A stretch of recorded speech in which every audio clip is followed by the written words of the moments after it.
Hey, I'm Jimmy Jam. And I'm Terry Lewis. And you're watching We Sound Crazy. And Mary happened to be in town. And we said, Mary, you should come to the house. And she said, okay, great. She said, I'll come through.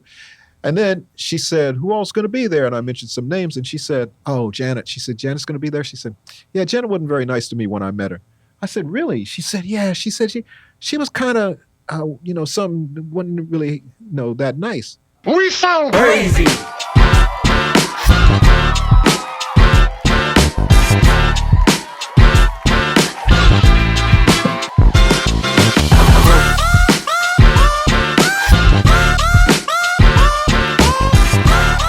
Welcome to another week of We Sound Crazy, your official backstage pass to all things music and culture. Music, TV, film executive, I am Phillionaire. What's up, y'all? Claude Kelly, singer, songwriter, and one half of the band Louis York with this guy over here. Hey, it's Chuck Harmony. I'm a producer, I'm a songwriter, and I'm the other half of Louis York. Crazy crew. It's Bacon for Macon, music exec, and true music aficionado. We're wearing these shades for a reason. We definitely wearing them for a reason. We're down in the shades for a reason. We got icons and legends amongst us, and when the cool kids come, you got to match the match the energy. Today we've got two living legends in the building. These men didn't just make hits; they helped shape the sound of R&B, pop, funk, and soul as we know it. Yes, sir. With 16 Billboard Hot 100 number ones and 26 Billboard R&B number ones between them, their fingerprints are all over the soundtrack of our lives. And now they're bringing their legacy to the stage with their upcoming Las Vegas residency, launching on my birthday, April 17th. Happy birthday to all of us. And let's get into it with the incomparable Jimmy Jam and Terry Lewis. Make some noise. Yeah, man. Thank you. First of all, we're happy that you are here. Yeah. We're happy we're here too. Absolutely. Living legends, we like to live. That's the most important, right? That's the most important. Yeah, man. This show is a celebration of your entire career, right? And that career has so much music in it that I can't even wrap my head around what it must be like to try and make a set list for this show. How do you do it? I don't know. You love the one you're with, I guess. You just pick the ones that are fun, like for you. I think we both have ones that we love. We love them together, and then we have our individual likes and loves. But to me, is performing. I like to perform certain songs the way they make you feel when you perform them. So those are the ones I gravitate to.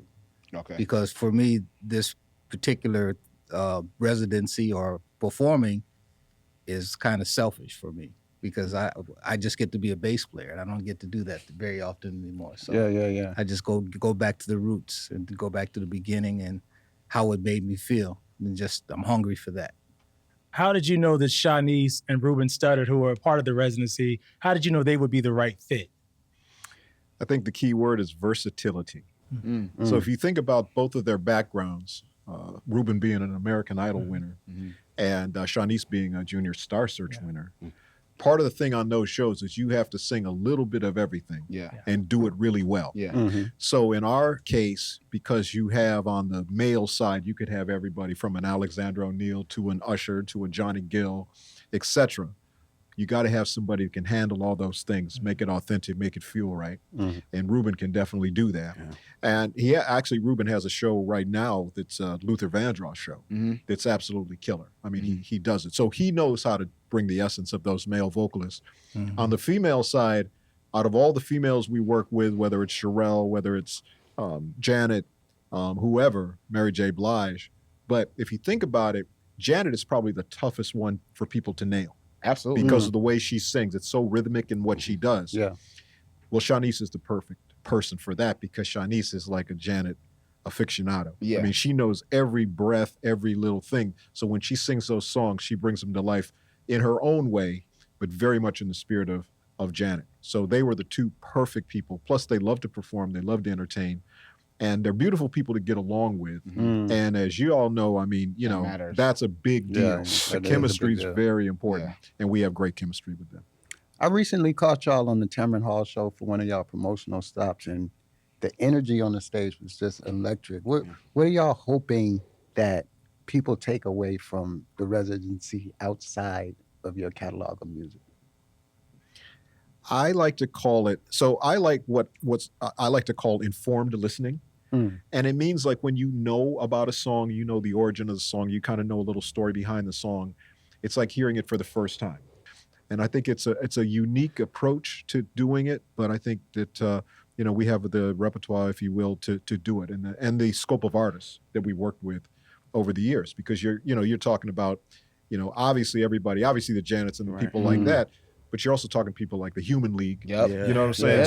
So there's a whole wide thing, and I just think that's going to be kind of a fun thing for people to find out some of the stories and actually watch them come to life on stage. I love that. Speaking of hearing these songs during this residency in a new way, right?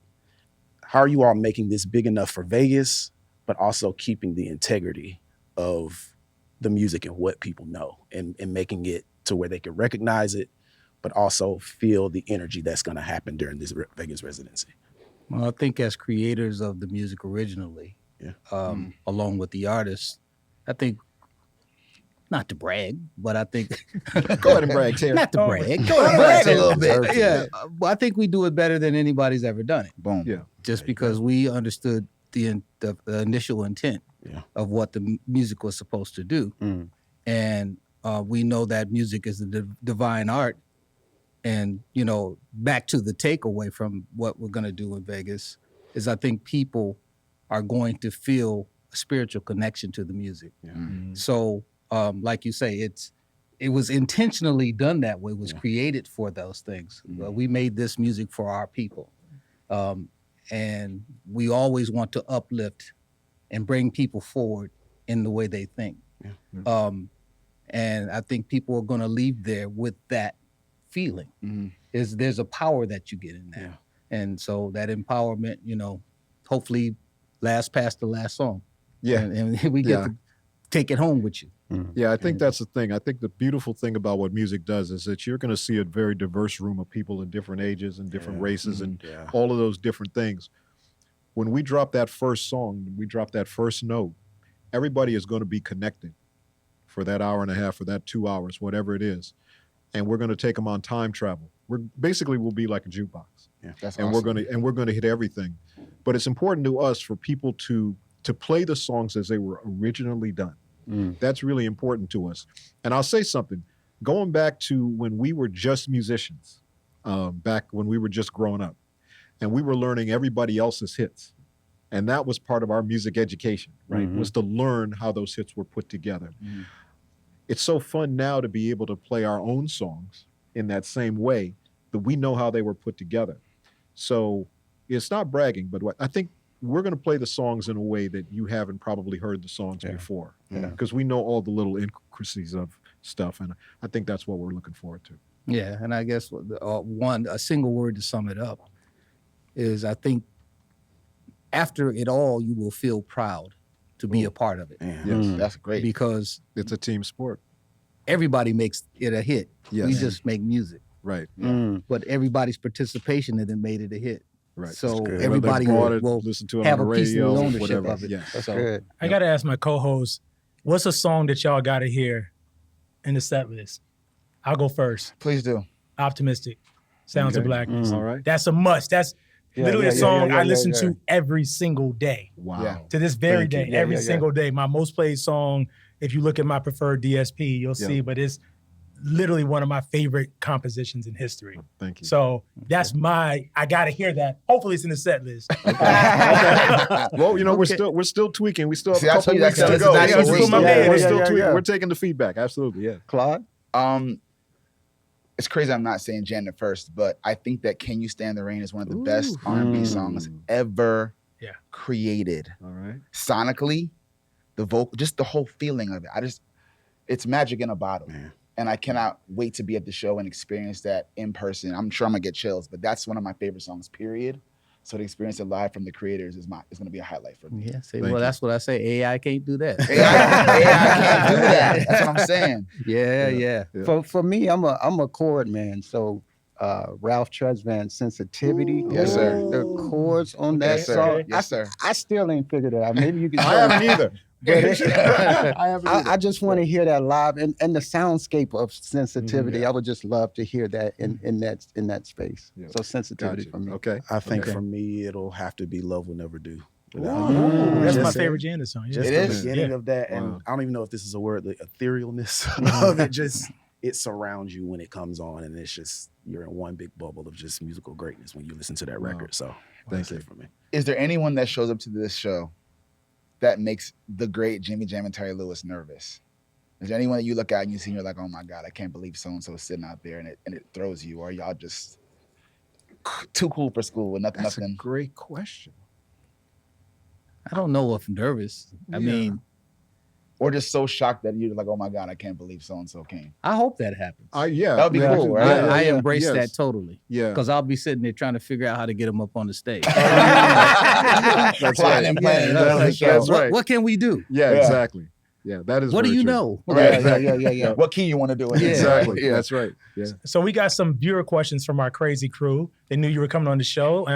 First question is from Michelle in Atlanta. What's the funniest moment you've had in the studio? Funniest. Oh my God. Yeah, I have to think of that one. Yeah, that's a tough one because they're all fun. I don't know if they're funny, but they're all fun in the studio. Well, most of them, because we had some not so fun. Well, that Uh-oh. is true. we had that is some true. challenging ones. Yeah, she's definitely challenging. We always write a Excedrin into the budget. Just in case, right? For certain artists, we go, let's get that budget ain't quite big enough on that Excedrin side. So Yeah, well, luckily we've been able to work with artists that we are fans of, mhm. and on most occasions, I mean, it is like family. It's like kicking it with your cousins, Mhm. your best friends. You're doing that. One of the most challenging ones, I'll go that way instead of the other way, Okay. was the Human League. Really? Yeah, only because there was so many cultural differences, Mhm. and they came to Minneapolis In from the Sheffield, England, In the middle of in winter. the middle of winter Lord. to be with some black boys. And they had an idea of what they wanted. Well, they wanted to make a Jam and Lewis record, but it wasn't necessarily our version of the Jam and yeah, Lewis right. record. Right. And we created the song Human for them because we thought that was a kind of antithesis of what they do already. So, you know, they were so robotic Right. and we wanted to make them more human. Yeah. And so we worked on that song, and song came out great. Hit song, like I say. But Great it was- song. We just made the music, but we had some riffs Uh-oh. in the group because we had another girl sing on the background, Lisa Keith, Lisa Keith. who was our A secret weapon. resident secret weapon. Yeah. Yes. And so the girls kept saying, "We don't like that other girl on our song." Mhm. Uh-oh. And so there started the rift. So unfortunately or fortunately, one of the girls in the group was dating the lead singer, Mhm. Phil Oakey. Yep. And I guess, pillow talk is powerful. Yep. It Pillow is. talk is powerful. Yes, it is. And so we almost had to take that song off the record because they wanted to change it. But we fought and prevailed, and the song became the hit that we thought it was. So Yeah. Well, I'll tell you the key to that though. Producing, as you guys know, is problem solving. Yes, So sir. the problem was we wanted to finish the song the way we wanted to finish it, right? And so what happened was the girls were mad because they weren't singing on the song, but their voices didn't really fit the smoothness of the song. So Terry was a genius. So Terry said, I got a way to put the girls on the song. And he came up with the talking part Oh. where they say, when we were apart, I was human too. And that part of the song to me is what really makes that song so special because it's not just one-sided. Right. You got a guy asking a girl to forgive him, but then it's like, okay, well, I'll forgive you. Now I ask the same of you. Yeah. While we were apart, I was human too. Which makes it The universal. genius of Terry and Lewis. that says, Right. Yeah. Oh, yeah. Universal. But yeah. When Universal. Terry said that line to me, I just like, And so when the girls do it, it made it perfect. So it made them a part of the song, and it also made the song a lot better. Then it probably wouldn't have happened without the adversity of yeah. it. So Yeah, that's it was a woman empowerment moment as well. Yes, absolutely. That she wasn't sitting back taking it. It's You're right. Like I was doing my thing too, bro. Right, Because exactly. I grew up in the era of who's making love to your old lady while you was out making love. Right. And you know, so you got to pay attention. Yeah. Because you're gonna get got too. So don't worry. Yep, that's right. You're gonna get got. You're gonna get got. As a songwriter and a producer, I know very well that there's songs that the world hears and they have fond memories of them, but that may not be necessarily the memory you have of it because sessions are different from the release, right? So regardless of what the world thinks of the songs that they've heard from you, what is a session that you would love to relive because it was just amazing? Ooh, there's been a lot of those. Yeah. Like just magic in the studio. Oh, you got to give them the Michael Jackson one. Well, That's- the one that we've probably told the story a million times, but I tell you, there's been nothing else that compared with Michael and Janet in the studio At together. the same time. That was crazy. And we were working in New York, actually at the Hit Factory in New York. And when Michael walked in, he was very calm, very cool, very, kind of collected and stuff. It's super nice, very calm. And he goes behind the mic, and I swear the minute the music comes on, he turns into Michael Jackson, like the Michael Jackson we all know. And Terry and I were like some little girls. Michael Jackson. Like, oh man, it was all that it was just moving, like, everything. everything. It was full performance Yeah, mode, spinning the whole thing. spinning, and he jumps into some tired of injustice, tired of the scheme, and we're just like blown away. He goes through the whole song, start to finish, never stops it. Just this is the first take. He goes through the whole song. When it's over, it's like a moment of silence, and he goes, "How was that?" And we were like, "Oh, that was good, Mike. That was good." Tape on fire. You want me to? I know exactly. You want me to do it again? Yeah, do it again. Meanwhile, Janet's standing in the background. Janet's supposed to do her vocal after Michael, right? Janet comes between us, like just the way we're sitting here. Janet comes between us, and she just says, "I'll do my vocal in Minneapolis." She wanted no part No of parts following of that. following up. Yeah. Yeah. And you couldn't blame her. But the funny little thing that happened though was when Janet was supposed to sing, then Michael said, "Okay, Janet, you're gonna sing now." And she said, "No, Michael, my voice, whatever." Anyway, so we go to Minneapolis, we do the vocal with Janet, we send it to Michael. Michael goes, "Janet's vocal sounds really good." He said, "Yeah, it sounds really good. Yeah. Where'd she record?" And we said in Minneapolis. He said, "I'm coming to Minneapolis." Oh, wow. Oh, here goes the And competition. he literally did. Right. He literally did. He came to Minneapolis. We might have maybe used 10% of what he did in Minneapolis. But yeah, he was just, he wanted it to be the best it could possibly be. And he was willing to travel for it. And actually, he loved Minneapolis because it was wintertime up there. So he could put a ski mask on and walk wherever he wanted. Yeah. And he would go to the Mall of America and just walk around. He loved it up there. Incognito. So, totally incognito. Absolutely. Yeah. So it was cool. But Scream was probably the most impactful. I mean, that was just like history making in all ways, you know, and a great experience. Yeah. And I guess the most enlightening session was, I think, the Patti Austin. Patti Austin. Yeah. Quincy Jones gave us the opportunity to do some music with Patti. Yep. And she came to Minneapolis. She flew in, say it was like 7:00 at night. And we said, okay, we'll just get her here and acclimate her to the songs or whatever. She got to the studio and she came in. She said, well, what we doing? Right away. Right away. And we said, okay, this is the song, whatever. We kind of showed her what it was. She said, well, let me go in and try it. She went in there and sang it just perfectly the first time. Yep. Yo, Patti, That's crazy. people be She's- sleeping. Don't sleep on Patti I Austin. know. Please Patti don't. Austin Please don't was sleep on amazing. Patti Austin. One of the greatest ever. Absolutely. She was done singing so damn fast. We didn't even have we were doing we- 3 songs. We didn't even have the 3rd song ready to go. We didn't even have the second song. Yeah. Wow. I mean, she was so fast. Yeah. But she taught us. she so taught much. us to be prepared. That's becoming rare now. People who can sing, who know the song straight through, who can sing it straight through, who can just go in the booth and blaze it like that. She was amazing. She was amazing. She was reading it, singing it with feeling, pocket, pronunciation. Yep. The whole thing was perfect. All at the Notes, same time. Yep. all at the same time. And then stacked all the harmonies, did all the harmonies. Like we weren't giving her notes. She was just like, Okay, give me another another track. Yeah, give me another track. And then she was, it was It's it was amazing. crazy. So that was a masterclass for us. Yes, it was. Damn. So Terry, I heard you say when we were starting, you was looking around the room and you said, "I love all this technology." Mhm. So in my opinion, technology is really changing the way producers are able to produce.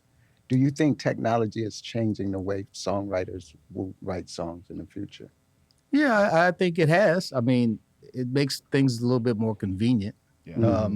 You have ideas quicker because you have technology at your fingertips. You have all the different sounds in keyboards now. Mhm. You have computers that can, do it. When we grew up, there were no synthesizers even. Like Right. you had to have everybody in the same room, Mhm. which was a plus. It wasn't a minus Right. because it was like making gumbo. You can't just make gumbo with chicken. Right. You got to have the roux. You got to have all the other ingredients in it. So I think music lacks some of that sometimes because people don't involve other people and it's just a unified idea of one person. hmm But I think technology is good. It's just moving things forward, makes things easier, more convenient. But you still have to challenge yourself when you're making the music. Yeah. You still have to put the humanity in it. You still have to serve the people the story that's going to help them get through their day, their time period here on Earth, the whole thing. But technology is just technology to me. It's like having a bass or a keyboard or guitar. AI is changing that a little bit. The scary part about AI is not now when people have to prompt it. The scary part about AI will be when AI prompts itself. Right. Yeah, And we're here. We're there. We're Yeah. past. We're past there. Yeah. We passed that stop. So that's fine. But the other thing about that is, I say simply, what makes football important? My analogy. Football is important because you have 80 professionals, athletes that are just incredible at what they do on the field. And then everybody's in the stand. They pay to see these incredible athletes perform. hmm But now the analogy has changed. Now everybody can be on the field. Yes. Everybody's on the field. So who's watching? What makes it important anymore? So what that does is it prompts us to do something different. So now the live space is going to be the different space from music. 1,000%. Yeah. And not necessarily the record space. Which I'm not mad at because look, if you can't deliver your message in person, right, as a messenger of a melody or a story, then you've kind of already missed the boat anyway. I like the fact that it's forcing people to roll their sleeves up and get in front of people. Yeah. Well, actually, that's a retro thought because nobody got signed for not being talented in the early days. You couldn't be in the basement. You had to get out and do it. And like do it. You can't even get good at anything until you get booed or reprimanded. That's what I'm saying. That's true. You got to expose Builds yourself. character. Yeah, that's when you know you're gonna power through it. Yes, they said something I don't like. I didn't want to hear that, but all right, so I just got to get better. Right. Yeah. That's what you got to do. So it demands something of you when you're actually putting yourself out there in front of the public. You have to get that strong now. The people are very weak now. They don't want to be criticized, but you shouldn't do anything that you don't want to be criticized for. Right. You can't be a professional until you're ready to take the criticism. It's very You true. shouldn't do anything you don't want to be criticized for. Right. Bars. Bars. Right. Earlier you mentioned Lisa Keith. Yeah. The music nerd in me, I've become accustomed to hearing her voice in it throughout y'all's records. Like her tone is just Amazing. evergreen for me. Yes. From y'all's point of view, what was it about her and her gift that helped enhance what it is that you all do? I'll just say it was funny when she used to do like demos, like she would do it like a demo of a song that we were working on. Not a lot of times our demos, but maybe songs that she was writing or her husband, Spencer, they would write. And literally everything she sang sounded great, Yeah. Yes. no matter what. And it was like, yeah. And then we'd put an artist on it and it would be like, and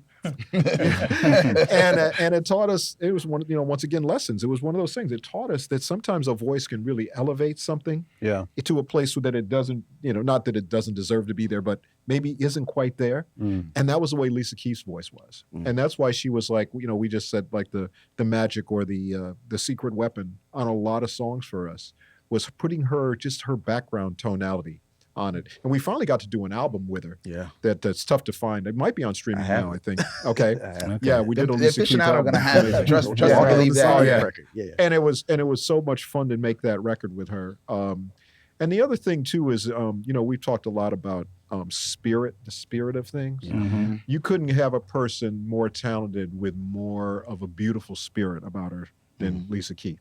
Yep. She was the ultimate just calming influence when people were tripping about something or whatever was happening in the studio or whatever. She was just always calm and very just, put everybody in a great place, in a great space. Yeah, never took any offense to anything. Nope. Wow. For people that don't know Lisa Keith and maybe don't recognize the voice, the song I would tell them to listen to is, obviously there's Making Love in the Rain, which she did the lead on. But I think a song that's really cool that she did was Criticize, Alexander O'Neal. That background on that song. That's got to be on the set list too. Matter of fact, we'll get Lisa to come out and sing that one. That'd be So I'm saying, like, Yeah. that's why you got to the show, because you don't know who's gonna come out. Yeah, Right, that's right. That's gonna be crazy. We did a show in Minneapolis a couple of years ago, and we actually had Lisa come out and sing, and the audience was just blown away. Yeah. And she still she killed it. We had Making Love in the Rain. We did with her. Yeah, it's very cool. Yeah. So I want to go to our next segment. It is Jimmy Jam and Terry Lewis Best in Show. Let's do it. Easiest creative to work with. Janet. Definitely. I'd say Janet and Usher. Okay. Yep. But Mariah. I mean, Yeah, I can keep going. It's like for different, but for different reasons. Kehlani. Oh, yeah. Just worked with Kehlani. Yeah, Incredible. Oh my God. Unbelievable. But these are all people who know what they want. Right. Yes. So that makes it easy. So we don't have to guess. Yeah. But by the way, that was a great thing about working with when we worked with George Michael back in the day. We did Monkey. He was so specific about what he was looking for, and it makes it really easy. If somebody says to us, "I just love everything you do," we're like, "We don't even love everything you do." So that's such a hard thing to. It's tough. yeah. Like, what are you looking? Yeah. What specifically are you looking for? And I will say that, Mariah, Kehlani, Janet, all the people that you mentioned, Usher, they all were very specific. It was what they wanted, as was George Michael. He was very specific. I want a funky song, but it has chords in it. Every time I put chords in it, it loses all the funk. But you guys know how to keep the chords in with the funk. It's like, okay, cool. We can do that. We can figure that out. So that always made it good. So I guess we gave you too many names. No, you gave us great. That's what perfect. we want. A lot of them. I have another one. Best pure vocalist. If I had to be somebody as a singer, It would be Alexander it would O'Neal. be Alexander O'Neal, just Cold. because he's so versatile. Yeah. You can kill the ballads, kill the up to. I mean, he was everything from If You Were Here Tonight to Fake. Yeah. You know what I'm saying? Yeah. You think about that range. It's Yeah. pretty. Taking pretty his set amazing. list too and putting that request in as well. I got one for you guys. An artist that responded the best to Tough Love.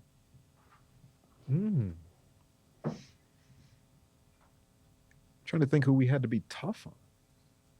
Shoot, they were tough on us. Yeah, they gave you No, not really. Just you want so much for everybody to be successful, and it's how you measure success is kind of what it is. The concept, like for us, being successful is creating the record that we set out to create, and then if it sells, cool. Yeah.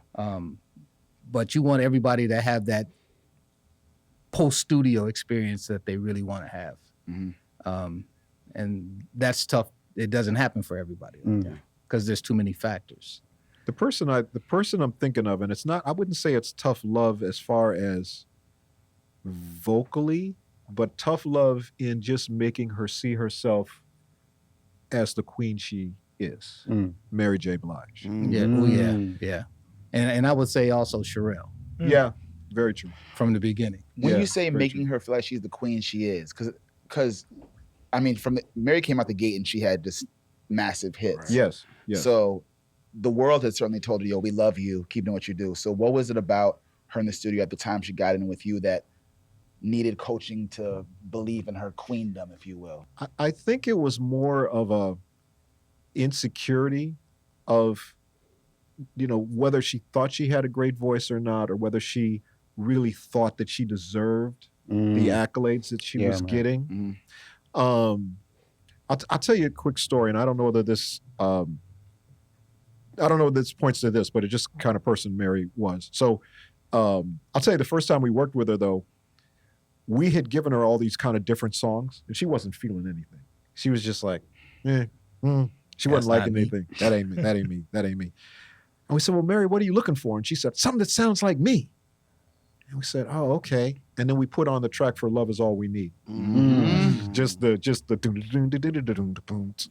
and she got up and started doing the Mary J. Blige dance. Right. And she said, that's what I'm talking about. And we were like, yeah, but that's just a loop. That's just like a sample loop of stuff. Like Puffy's giving you that. She said, I ain't working with Puffy. We said, oh, okay, well, we got another one. And we played ding, ding, ding, ding, ding. Lord. That's got to be in the set list, And too. she said, and so it made us discover, okay, once again, she knew exactly who she was, what she wanted. But I remember when we did No More Drama, and she said, I don't know whether I'm ready to do a song like that yet. Maybe on my next album. And we thought she was almost going like, oh, she doesn't really like the song, really right? Like but then we said, well, you can switch up the lyrics and stuff. She said, I'm not changing a lyric on this song. She said, it was like y'all were following me around with some private detectives or something. She said, this is right where I'm at, but I need to get there. And of course, she called us every month and like, you didn't give that song away, did you? We said, no, she that's really wanted your song. Yeah. That's your song. That was written specifically for you. And of course, she did the song and absolutely killed it. And I'll tell you one last little thing about Mary, because we love Mary. So when my son was being christened, my youngest at the time, now my oldest son, but my first son was being christened, Terry's his godfather, Janet's his godmother. And so we were doing a ceremony at our house for that. And Mary happened to be in town. And we said, Mary, you should come to the house. And she said, okay, great. She said, I'll come through. And then she said, who else is going to be there? And I mentioned some names. And she said, oh, Janet. She said, Janet's going to be there? She said, yeah, Janet wasn't very nice to me when I met her. I said, really? She said, yeah. She said she was kind of, something wasn't really, that nice. And I said, well, where'd you meet her? And she said, oh, it's like at a meet and greet before a show or something. I said, that's not the place to meet people. I said, that's not the thing. I said, but Mary, the first time I met you, you weren't very nice to me. And she said, where was that at? I said, the Beverly Center out in LA. I said, I went up to you and I just said, hey, I'm a huge fan and whatever. And you just kind of looked at me and went, she said, I did? I said, yeah. I said, don't take the first impression isn't always what it is. Yeah. So, of course, when Mary comes to the party, we do like a dinner, this formal dinner. And she comes in and she's a little late. And she goes, wait, where am I sitting? Where am I sitting? And I put her right next to Janet. Iconic. Oh. And her and Janet about, let's just say a bottle of Cristal in. Mary comes up to me and she goes, thank you. Oh, thank you. So she couldn't be nicer. She couldn't be nicer. And fast all the way forward now to a couple of years ago at the Billboard Awards. And Mary was getting the award, the Billboard Person of the Year, or whatever it was. And Janet presented her with the award. Yeah. And she said, why didn't you tell me? I said, I couldn't tell you. I knew it was going to happen. But they became very close and very, very good friends. So I just say that that's kind of a full circle moment to me because it's about the relationships. The records and all that is really important. But really, the relationships are important, and to put people together that should be together, that need to know each other. Yeah. That's good, yeah. And we felt like Janet and Mary should know each other, and so we had the chance to do that. And those are the kind of, to me, moments that are just so important. I love that. Man. Mary and Janet and some Cristal, what? Okay. Yeah, there you go. There you go. There you go. I have one. Is there an artist that you all have worked with that you feel like deserved a bigger era? They should have been bigger than what they were. Ooh. By the way, guys, these are some great questions. Yes. Thank you. I love these questions. Questions that you have to actually think about. Yeah. Well, Alexander O'Neal would be one for me. Yeah. Because I think he got his due internationally, especially Yeah, the in UK. Europe. Yeah, UK. Loved Alex. But I don't think he ever got all the way there here. But I don't think that's anyone's fault. It's just the way it falls. I mean, but he'll definitely go down in history as one of those great ones. Yeah, definitely.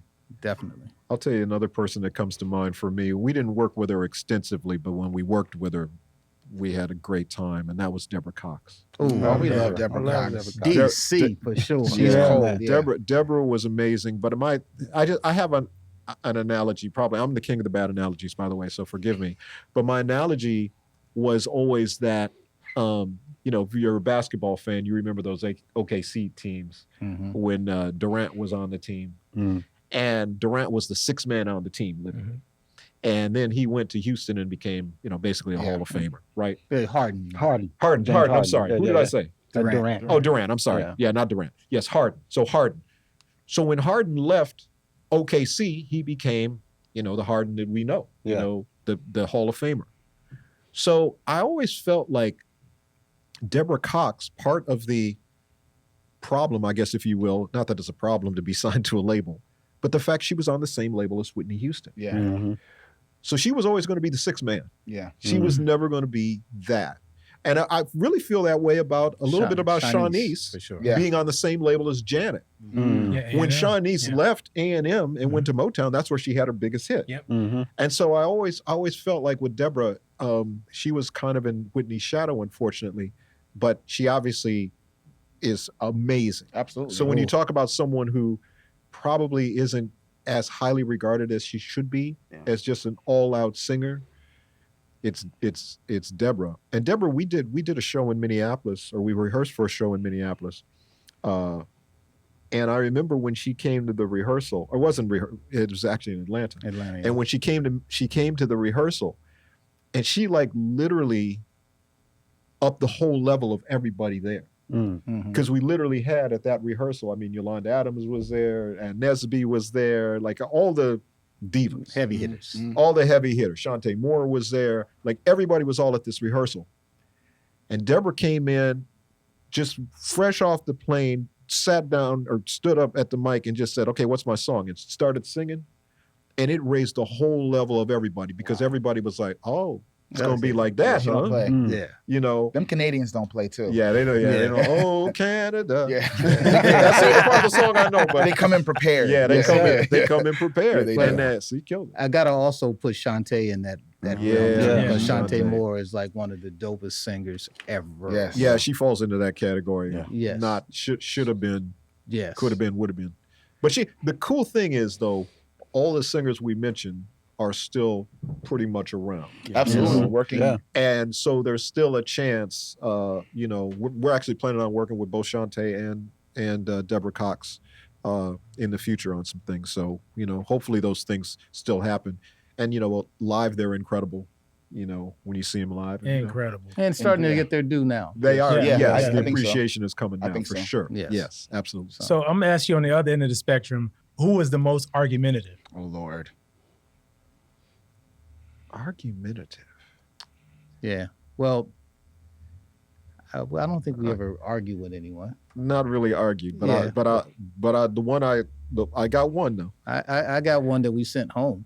Well, that I would like to hear. I would like to That hear. is true. Yeah. That wasn't the one I was thinking of, but Yeah, yeah, I hear you're both right. of these. But he'll become nameless. Oh. But he was an artist that came up to sing his album, and every day he kept saying, "My voice is skipping," and he wore an ascot and the whole thing. And Because he's every very day- debonair. He was debonair for sure. My voice is skipping. So finally, it got to a point where he skipped too many days, and we just got fed up with Yep. it. So either you sing tomorrow, you skip your ass back home. Because we don't have time for all of this. And in the meantime, Alexander O'Neal came in and knocked out all his songs in one night. Exactly. Yeah. You snooze, you lose. Right. Yeah, Yes. that's exactly. And that's what how happened. Alexander O'Neal's album was born. Oh snap. Yeah, those songs were all for this other dude. Wow. Yeah. So that most definitely happened. Yeah, the one I was going to say, but and not necessarily difficult in a bad way, but when we were doing the Home Again album with Oh, New yeah. Edition, Yeah. Bobby Brown, The So- legendary. the legendary. So Bobby was great. So I mean, at the end of the day, Bobby was wonderful. But it was so funny. So one day he was coming in and he was like ready to sing his part, or as he would say, part, ready to do my part, ready to do my part. fuck Jimmy Jam. Right. So, totally. So we were doing, so our studio up in Minneapolis, we had 5 rooms. And so there was stuff going on in all the rooms, right? So I was working with Ralph in one of the rooms. And I remember he came in a couple of times. Bobby said, "You ready for my part? You ready for my part?" And I said, "Just let me finish Ralph. Let me finish Ralph." So anyway, Ralph was done. And I said, "Okay, cool. I'll get Bobby in here." And then I think Mint Condition was in the other studio. Mm-hmm. So we went around to hear Mint Condition, whatever they were working on, which was all of 3 or 4 minutes, right? They just played us the song. And I walked out the studio and I see Bobby Brown walking out where I was working, "Fuck Jimmy Jam and Terry Lewis," and walks out the door. And I looked at Ricky and I said, "Ricky, what happened?" He said, "I guess y'all weren't ready to do his part." I said, "Okay, cool." And so what happened the next day was like Easter, right? So we were going to do a big Easter thing at our house, right? So he came in and he said, Bobby was like, "We working tomorrow?" It's like, "No, it's Easter tomorrow. We're all going to Jam's house." "I didn't get an invitation." And we said, "Yeah, because you was fuck Jimmy Jam and Terry Lewis, you know." But anyway, he ended up coming to the house. And of course he went, when I told Ralph the next day, I said, "When he comes in, I'm going to just clear you out, whatever." So Bobby walked in, he said, "You ready for my part?" We said, yeah. Ralph walked out. He sang in like 10 minutes, maybe. Killed it.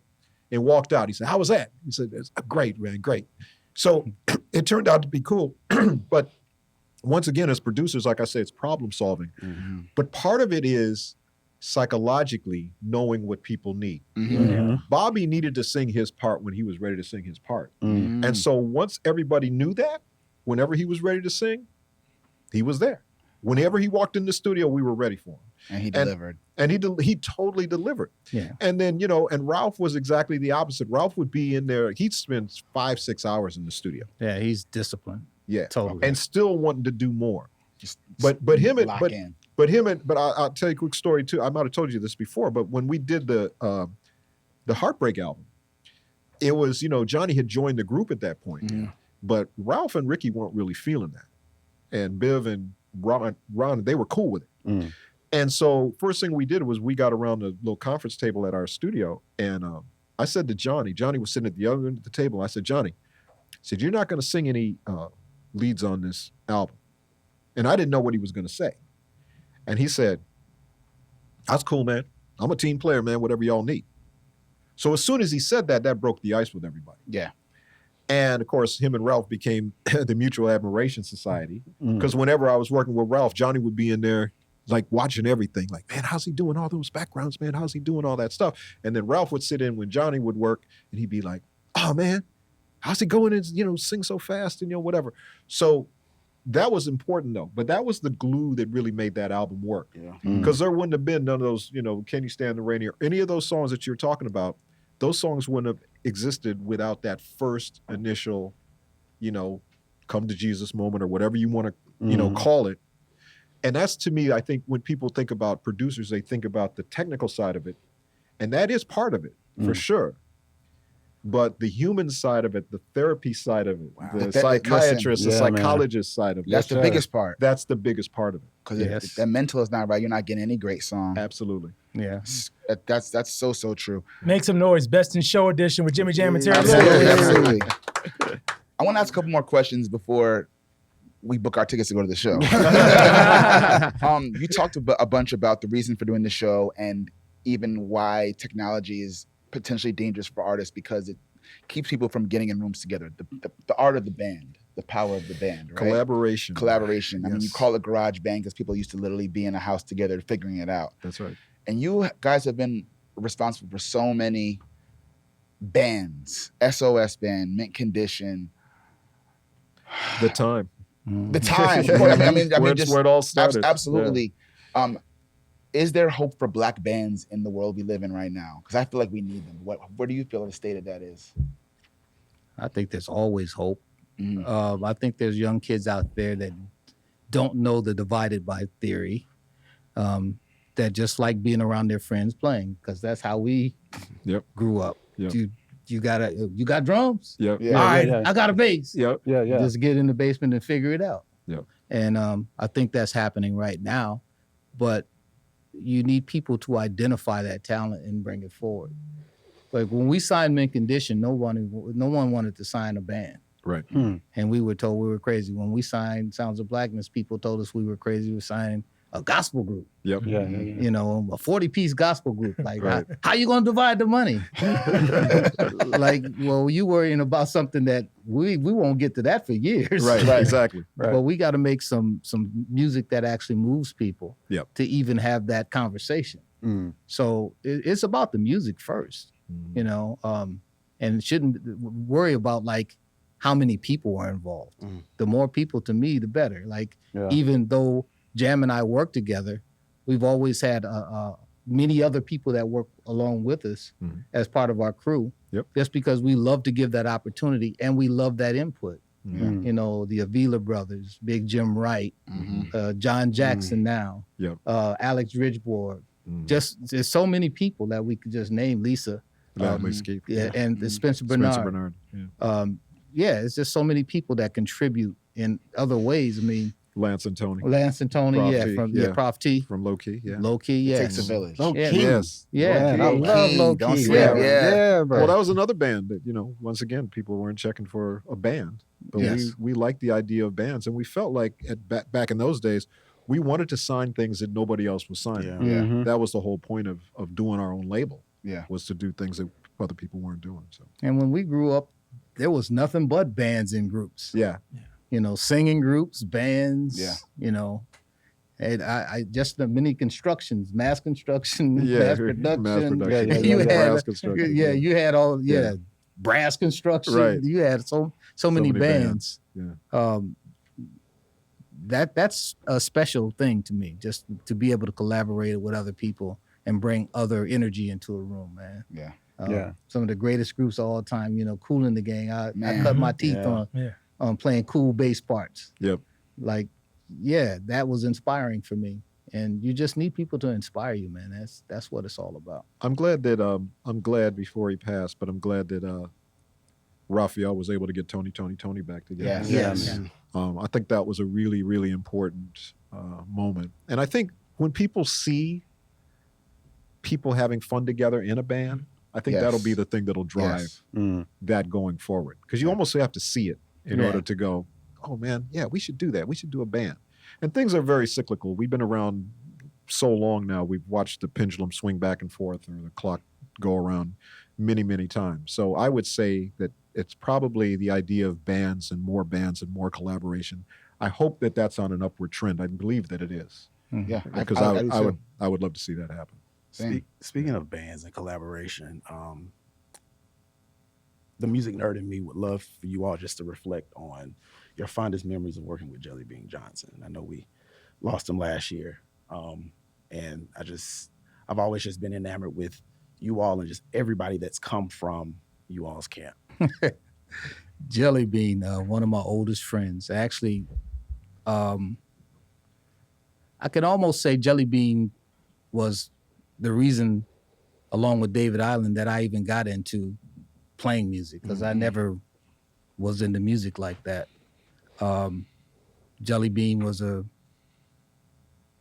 grumpy drummer. But man, could he push that thing, man. Yeah. He could put a hump in my shoulder. Yes, sir. And that dude loved music, man. He loved music. Music was life for him. Yes. He wasn't really articulate about it, but I know he loved music. Actually, he gave his life to music. Yes. And there's only one other person that I know that gave his life to music that would be on the level with him, and that was Prince. Wow. Yeah. Wow. And music was everything to Prince. Yeah. Jelly Bean is the reason that I'm a keyboard player. Because when I met Terry back 53 years ago now, Terry said, "Hey man, you should join a band. Let's put a band together." And I said, "Okay, great." I said, "I'll get my drum set," because I was drumming. I was a drummer for my dad's band. That was my first professional gig. I was like 12 years old. And I'm drumming for my dad. I said, "I'll get my drum set." He said, "I already got a drummer." I said, "You do?" He said, "Yeah, Jelly Bean Johnson." And I heard Jelly Bean play the drums, and I was like, "Yeah." And Terry says, "You should play keyboard, man." I said, "Why?" He said, "Because your dad plays keyboard." I was like, "Cool." It's great logic. Great It was logic. great logic. Right. So right. Jelly Bean was the one that sent me away from the drums and got me on the keyboard. Wow. So obviously a huge impact on our lives. And yeah, there's when you go back and watch, they're all over YouTube. Go back and watch those time concerts from back in the day. Smash. And Jelly Bean would play. I remember on the What Time Is It tour. I remember, or for us it was What Time Is It was the album, but it's the 1999 tour for Prince. But I remember we used to back Vanity 6, and we'd do a half-hour Vanity 6 set and then go straight into the time set with no break. And Jelly Bean would play like literally for an hour and a half, just no break, no stop, no nothing. And he didn't tap. No, he was playing. He played. He assaulted the drums. Yes. Played. Yeah, he was all over the drums. The drums was asking for relief, man, when he was done. Yeah. That was- And I'm glad that the other thing too about Jelly Bean was that he was a huge rock fanatic. Yes, and sir. a great guitar player, both blues and rock guitar, like big time. And he got to Terry articulated it the best. I mean, he really lived music, and Yeah, he was a music historian, man. yeah, he knew every. Yeah, I used to call him Encyclobean. Yes, Like that's a right. bean. That's right. Because he knew every rock, blues, you name it. Yep. He knew it, had the albums. Yep. You could dig through his crates and find anything Yep. and everything. Yep. There wasn't a genre that he didn't represent in his world. That's So, right. Amazing, Yeah, amazing that's man. amazing. That's my So- brother. Well, each episode we typically award our Black Excellence Award, but because we had the legends with us today, we want to celebrate you both. Yes, sir. Yes, we do. And We Sound Crazy, Wow. Producers Hall of Fame. Hall of Yeah. Fame. Yeah. Oh, thank you. Yeah. So good. So just Wow. your contribution for decades on music, popular culture, and now in Las Vegas. Las Las Vegas. Vegas. We're Yes. excited. Salute to you, We're brothers. excited. We coming to Vegas. Oh, Heads we're- up. no, I- Celebrate come my on the show. birthday. Y'all see April 17th. We're kicking Absolutely. off. Birthday Get your party. tickets. They almost sold out. That's Yeah. what I'm hearing. So Yep. you get them quick. But Jimmy Jam and Terry Lewis, Las Vegas, April 17th through the 26th. Yeah. Yeah. But Oh, opening man. weekend, brother. Yeah, but you man. serious about this? This Yeah, is this April, is- April no, Fool's No, Day. this ain't no This ain't no April Fool's. No, This is for literally real. this is a very elite. This is Well, April. this- April yeah. cool. Yeah, April April cool. Yeah, April okay, cool. April Cool. I love it. I mean, as I like what you wrote. as Black men who host a podcast, Yeah. your name comes up almost more than Yes. anything else. Anybody else we talk Yes. about and who we talk to, and just genuinely, we love you. We love you for the work you've done, for the inspiration, for the championing for artists, for the blazing the trail for a Yes. lot of us to Well- be who we are and where we are. Well, we So can we say had this, to honor you. we can say the same about you guys Yes, sir. Thank you. Thank you. because you guys are telling the stories and you're telling what we do, but you're telling it from a perspective of people that are actually doing it, Yeah. which Yes. is different than people that are just talking about it. Mm. You're actually doing it. So we appreciate it. We appreciate the chance to be on. This is our second time on the show, right? Yeah. Your second time The first on- one was At the museum in At the museum in when Nashville, it first right? launched. Yes. Yeah. oh, that's awesome, man. Yeah. So to watch how you guys have grown this, it's such a pleasure to be a part of it.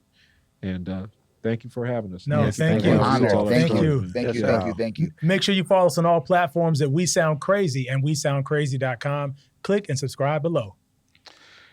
If there was a song you would choose from your illustrious catalog to end this episode, preferably one that's in the set list from the show. Hint, hint.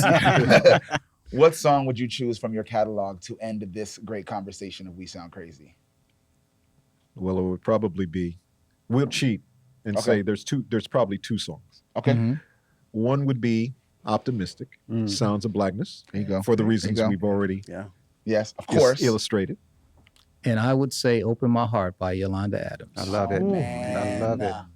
That's got to be a moment in the show. Yeah. Oh man. Okay. Okay. All right. Yeah, April that's- 17th. That's going to be a moment. Las It's gonna be a Vegas. moment. This is going. I can't wait. Yeah. Hey, Church. we turning up. Hey, we go to church. Church. We go to the club. We All go. of it. That's right. You're going all over. That's you know, right. that was the one realization that Earth, Wind, and Fire helped me with that realization to know that you could bring spirit to songs. Yeah. When I was growing up, nobody was really doing it like that. Church was always separate from club. Yeah. Right. Earth, Wind, and Fire brought church and spiritual things All together. to the club. Yeah. And man, it so informed us. So I love doing that. That's one of the things that I really love to do. Yep. So one of the songs that got mentioned just recently this week that we hadn't even thought about was the stuff we did for Fighting Temptations. Yeah. Right. And That's right. the song He Still Loves Me, which I love. Yeah. The Beyonce. OJs and Beyonce. Yes. Man, it's so, man, y'all got so, y'all are welcome anytime. Yeah, you know what I mean? You know what I mean? Just keep coming. We Anything got you so much got, more to talk music, about. more You know what shows. Yeah, stay tuned. We sound crazy. We thank our special guests, the legends, the greats, Jimmy Jam and Terry Lewis. Make some noise. Again, winners. tickets on sale right Tickets on sale right now. Las Vegas kicking off again April 17th. Until next week, we sound crazy, y'all. We out of here. Peace. That was amazing. That's awesome. That was great. Thank you guys. This is so Thank you cool, so much. man. This was very Yeah, cool. this is Are you awesome, kidding me? man. Thank you so. I'm coming to the show for real. Come I haven't on. been to Vegas in years, so it's my excuse to go to It's a good Vegas and excuse, cut up. man. We sound crazy.